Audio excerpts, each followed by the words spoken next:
Now, the cost of higher education in the country is set to substantially reduce if the recommendations of the National Committee on Review of the new University Education Funding Model are implemented.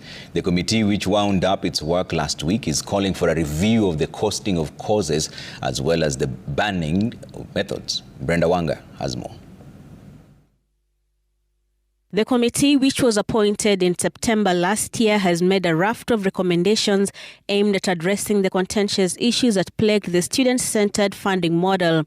The model that has since been declared unconstitutional was criticized for being discriminatory by tying funding to a student's economic status and placing the cost of courses out of reach of thousands of students, amongst others.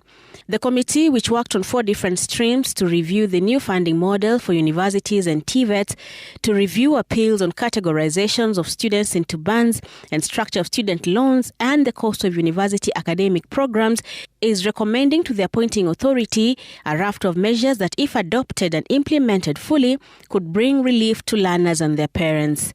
So, Makori, this thing is here. Sources intimated to Citizen TV that the committee took note of what it agreed was the exorbitant cost of academic programs in public universities as compared to the cost of the same in private and other regional universities. The committee established that the costing of the programs was based on a student-lecture ratio that did not reflect the reality in public universities.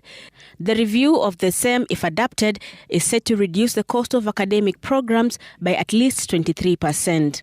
The committee also recommends that the governance structures at public universities be strengthened by giving parents a seat at the decision-making table on the university's councils.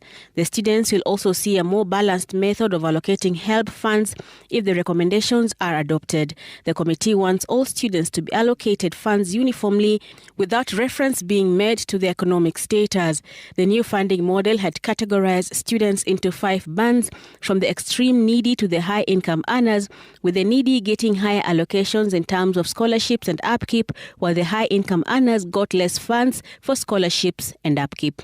Brenda Wanga, Citizen TV.